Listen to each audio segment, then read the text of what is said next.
The last 24 hours, the good, the bad, the ugly, the drama, reports, allegations, counter-allegations, comments, and much more. Thank you once more for sticking with us as I'm being joined by a public affairs analyst, Alexa Wilcox.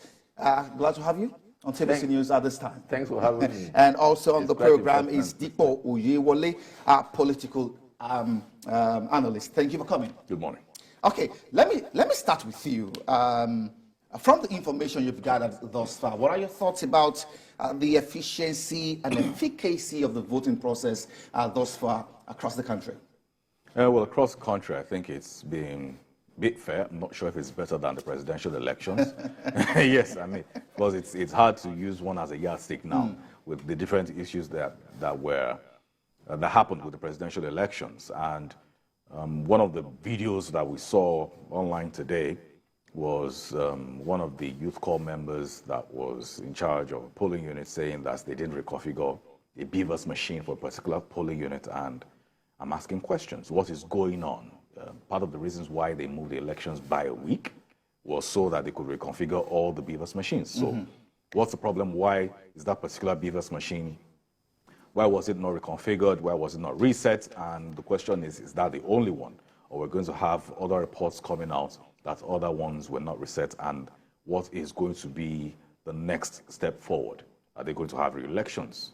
Are they going to have the elections reconducted some other day like we're going to have tomorrow or today now? 10 polling units in VGC because of...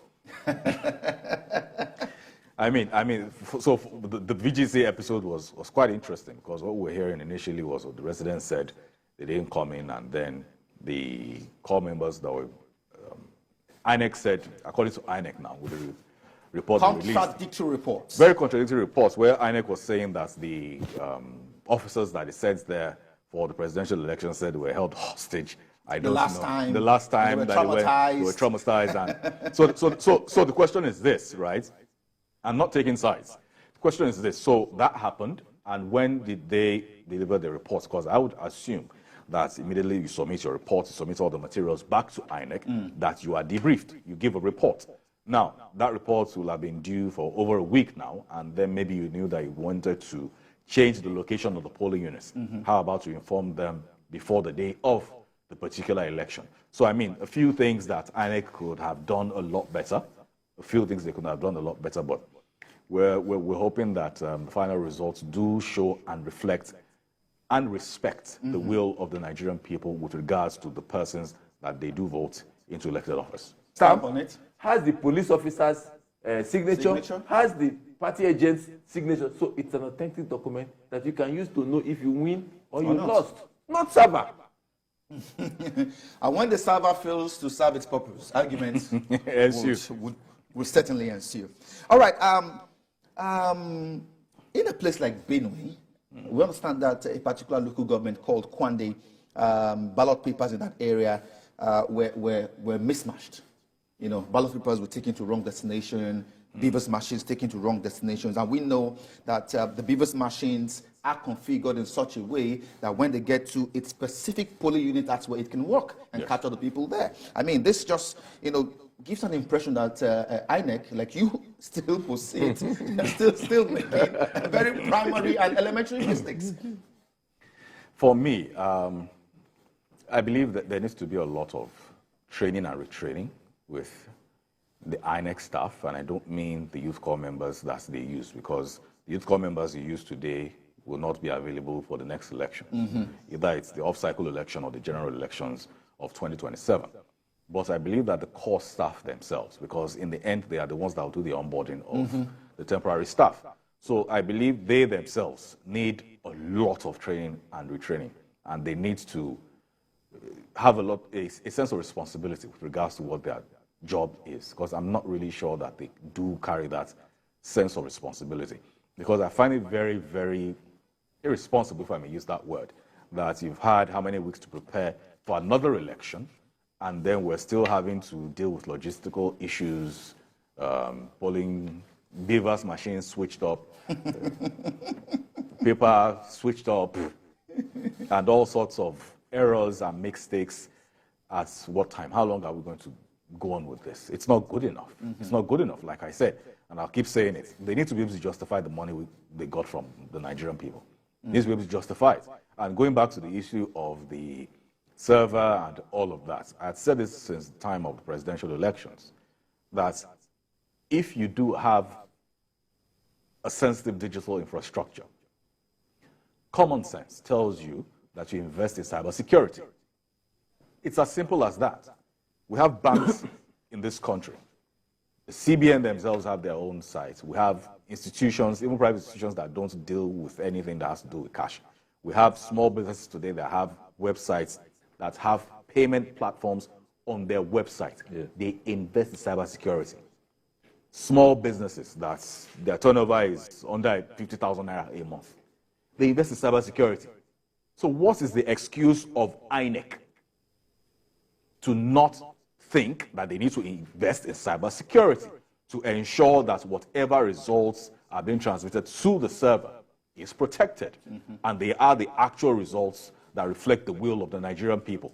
So for me, either they were 12,000 attacks or 12 million attacks, for me, it is not a valid excuse. You should have known to invest in cybersecurity. It's as simple as ABC. You fail to do that, and then you're then coming to cry wolf that, you know what, something happened. Because in the end, you have a sensitive system.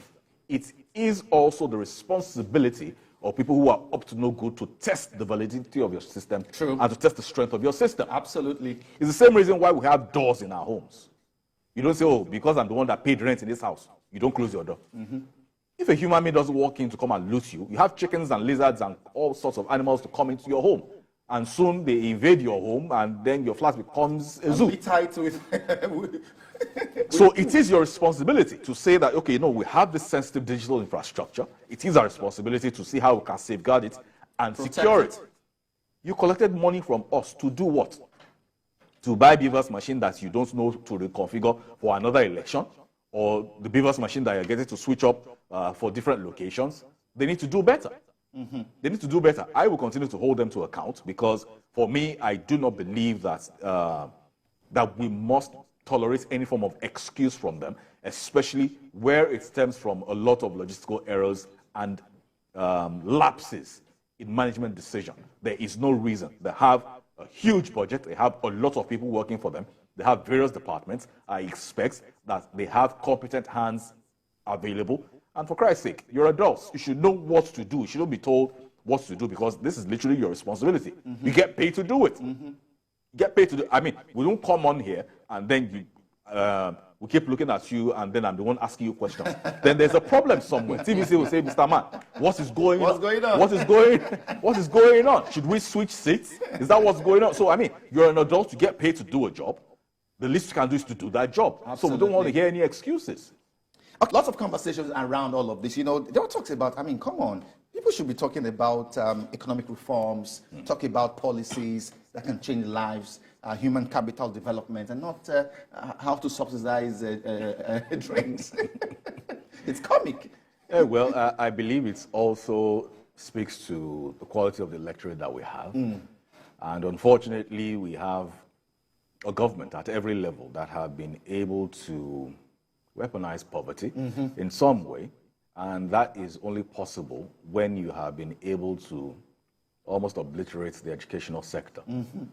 Because where you have an educated populace means you have an informed electorate. True. And an informed electorate will be able to hold you to account and say that, Mr. Man, we should not be talking about beer and fried meat. We should be talking about healthcare, education, road infrastructure, affordable housing, power, security, and other issues, which I believe that is the reason why a lot of our politicians at every level, and I would say likely everywhere in the country, why they have kept the educational system the way it is now. Because, I mean, you invest in education now, it's a long-term investment. So you invest in education today, in a couple of years to come, they're eligible to vote, and then they ask you questions. But I believe that it's quite short-sighted, because I've always maintained that it's the best investment you can ever make. Because, I mean, if we're looking at it from a revenue standpoint, you invest in education, maybe you have someone who is in maybe GS3 today. Somehow you make sure that they have quality education. The WAEC form, you get to pay for it as a government. They get to write their WAEC exam, junior WAEC, they pass it, go on to finish secondary school. If you're fortunate enough to have a second term, before you get out of office, that person will likely have an internship and maybe pay you some tax before you leave office. That's true. So in the end, it is always a long-term goal, but we should also look at it that it is an investment in the future of the country.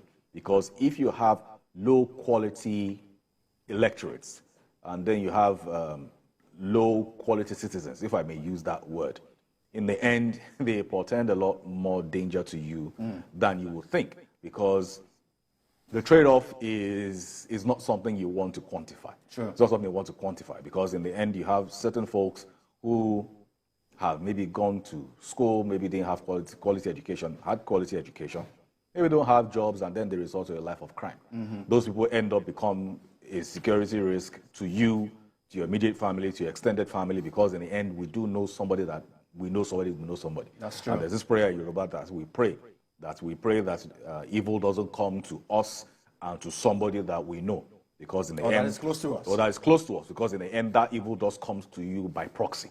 So you should understand that it isn't just your responsibility as someone who has been elected into office or appointed into office. It is just the moral thing to do. It's not about it being 2023 or whatever century we're in or year we're in right now, but it is just the right thing to do. Have a populace that is well educated so that they can be better productive members of society. When we have better productive members of society, then we can say we're building a better society at large. And there isn't even too much pressure on the government, because the people themselves are productive and then they're getting things done. All right. You've spoken a lot about how the voting went in Shomolu. I'll come back to you in a bit. Did you notice the thin queues around Lagos? And across the country, our reporters confirmed that there was voter apathy. Yes. And some persons have attributed this to perhaps the no cash issues, and across the country. But a certain governor in Edo State said perhaps the presence of heavy security, maybe in his state, was responsible for that. I don't believe that's the case, because we did have a lot of heavy security during the presidential elections. And I will attribute the voter apathy that we're seeing, or that we saw now in the gubernatorial elections, to the amount of tension that was in the air with the presidential elections. I mean, the tension was so thick, you could cut it with a butter knife. Not with a bread, a butter knife. It was too much. It was too much. And with security operatives being on ground, something I said on another platform before the presidential elections is, there's no reason to fear if you're a law-abiding citizen. I mean, you're leaving your house armed with your PVC to go and use your thumb to vote. What's my business with police and soldier? You won't see me getting accredited with beavers in front of me and then you come and smack me in the head with a gun. It's not going to happen. That's true. I'm not going to be in the booth exercising my franchise, putting my thumb on the ballot, and then you come bundle me out of there and lock me up. It's not going to happen. So you're a law-abiding citizen. You have nothing to fear. The only people that have something to fear are the people who have sinister motives. Have sinister motives, who have mischievous reasons for being around the polling center. So for me, that shouldn't have been an excuse. However, I will take this back to INEC for maybe also not communicating that fact effectively. However, I have it on good authority that before the presidential elections, they had a meeting, they had a briefing with the security chiefs, security operatives, and some members of civic society and some other organizations, where they were able to make this point very, very clear. However, I am not sure they adequately communicated this fact to the Nigerian people, to let them know that the security agents are there to protect you against the mischief makers. They're not there to attack you. So you should see them and be happy that they are around. You should see them and be confident that your vote will count. That is their primary purpose of being there, to secure you and to secure your votes. So I don't believe that's the reason why. I believe it's because of the tension that we had in the presidential elections and maybe pockets of disruptions that we had in various places. And in a 700 and something polling register, a register of those who have PVCs. I don't think that. So we need to do a lot of cleanup. Yeah, I mean, which is one of the things I also wanted to talk about, because for the presidential elections, the numbers came out, and then I think INEC said we had maybe 87 to 90 million registered voters. And if you calculate all the votes that came in for the presidential elections, 24 million, about 24? Around 24 million. in all. All together, votes, let's even say we're even calculating valid votes with it. Still doesn't move the needle past 24 million. Exactly. So what percentage is that? So you're telling me that that amount of people didn't come out to vote? That's a problem. So it's one of two things. So it's either we have a bloated register, or two, we have that much voter apathy, and then we have a serious problem on our hands in this country. Because if you're telling me that out of 90 million people, that all of them are supposed to be alive now, and then you're saying 24 million people only came out to vote. So you are left with 65 million or 66 million that didn't come out to vote. 66 million is the population of some. If you combine some countries in Eastern Europe, if you confine the entire West African sub-region, apart from Nigeria. So that's a lot. That's a lot. So, and that's something that we're not really taking a look at. Yes. Which for me, the numbers really do tell a lot of stories.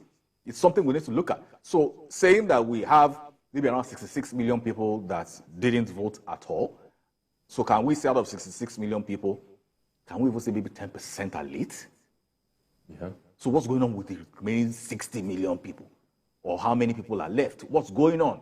If we're saying that that register is accurate and 60 million people have INEC has voter a lot of data analysis to do. A lot. So if you are telling me that we have a country where we have 60 million people with voter apathy, then our democracy, we have a serious problem on our hands. We really do.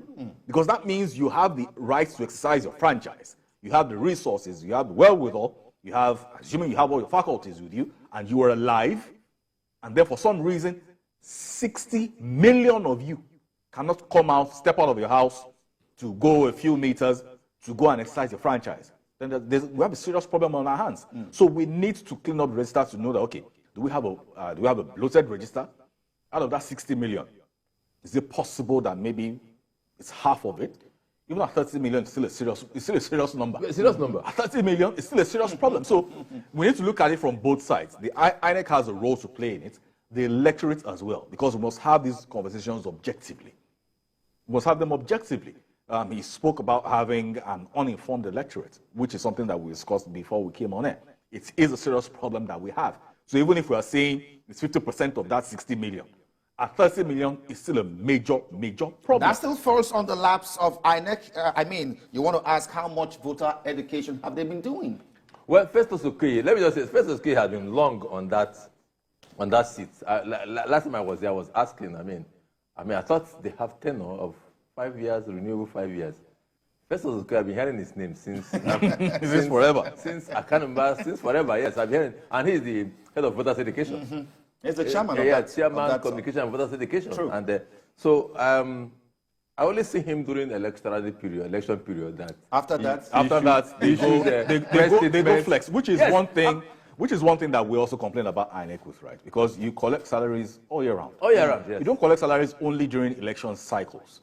So the question is, when we're not holding elections, what are you doing? What are you doing? So you just sit down, put your leg on the table, you're playing Candy Crush, or what is going on? No, they'll tell you, well, off-season election here and there, they have to plan a program. But you see, what program? We're not saying fruits of the planning. You see, we have an over-bloated bureaucracy everywhere.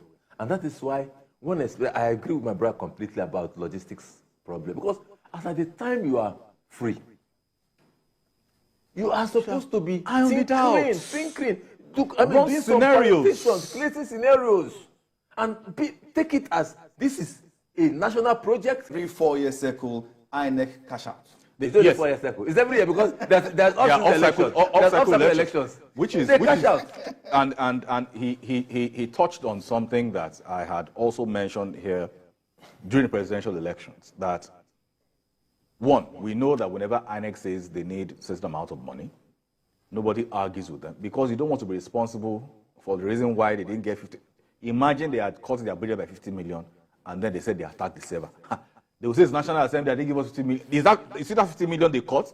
That's the money we're supposed to pay for the cyber security. Exactly. So nobody wants that responsibility, right? Nobody wants that responsibility. So that's why every time INEC asks for money, they get what the they money. need. However, like I said during the presidential elections or during the collation of results, that after every election, can we have INEC audited?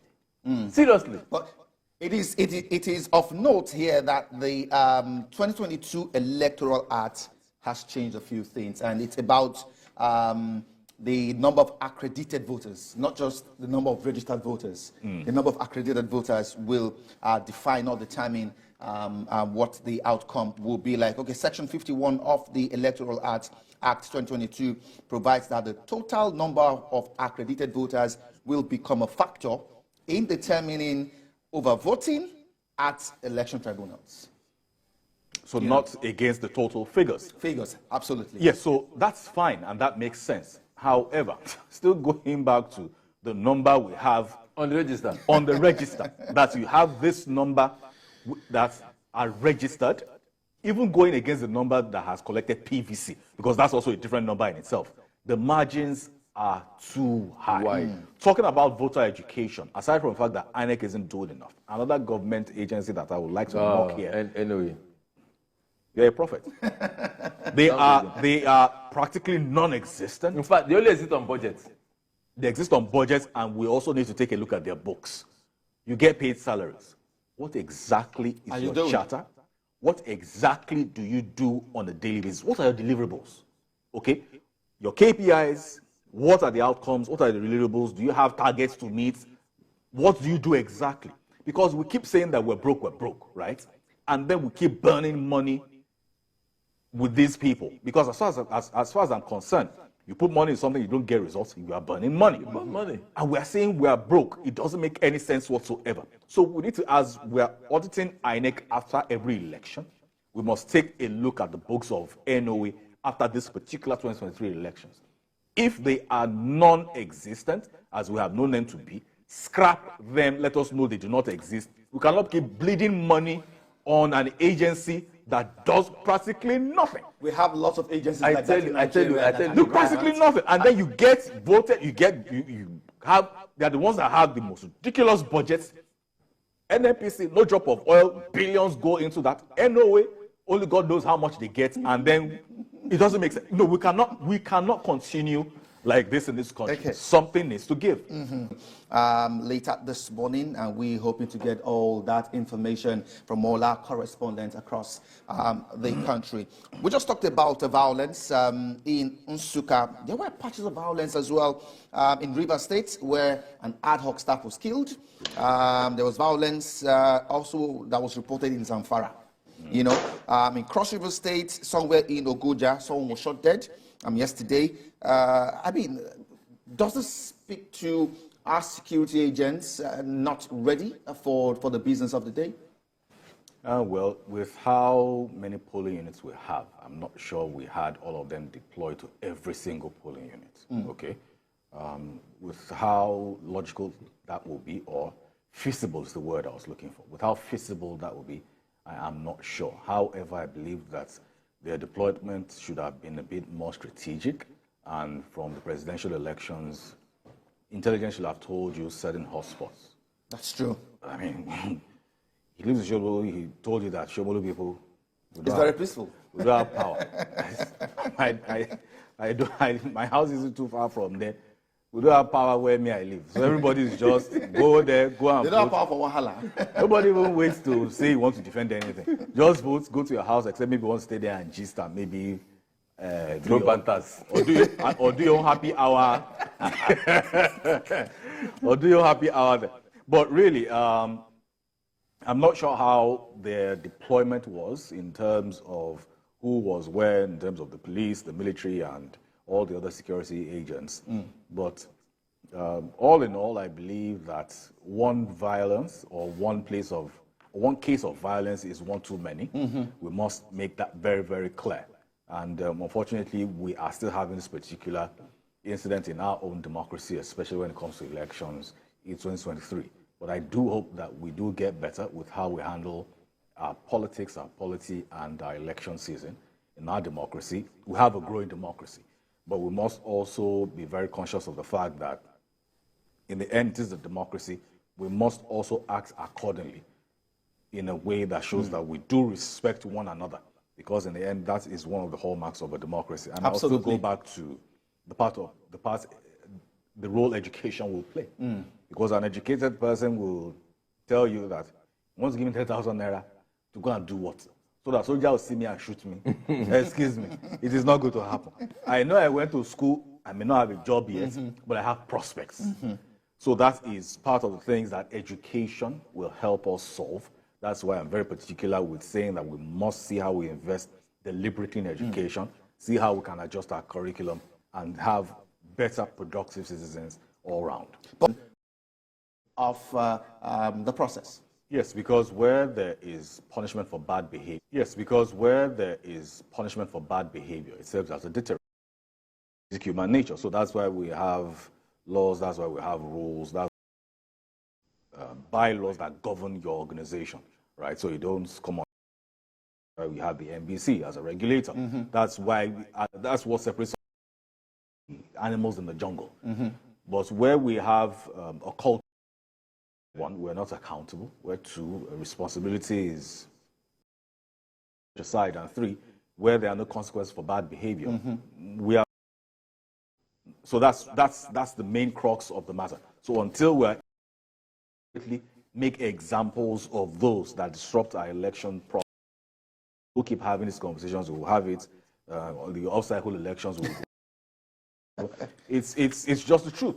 But examples need to be made so you can.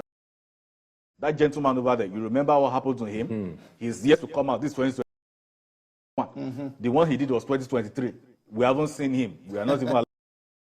People will know to get their head on, screwed on right on their neck. Well, just like I was asking Theophilus just a couple of seconds ago, buying, as was reported in some of the northern states, Bauchi was one. And all this still happened despite the warnings from the anti-graft. Well, unfortunately, as much as we do not endorse that kind of behavior, we really expect with how things have been in the economy in the last couple of weeks, which was part of the things that we warned against, about part of their funny excuses with the whole redesigning the naira and all of that. Where you have a system where people do not even have access to legitimate money, and then you see some funny fellow come around and say that, okay, you know what? As opposed to giving you 5,000, I'll give you 2,000. Will you collect or you won't collect it? Because in the whole week, the question is, has that person been able to? They have families to feed. And we need to understand something that outside all the English we speak here, the actual realities of is there. And we need to be very, very serious conversations that the realities people go through and what stares them in the is different from what we're talking about here. So yes, it was always, and I am not surprised. In fact, I'm surprised that we don't have more reports of vote buying. All right, quickly, let me ask you this. What factors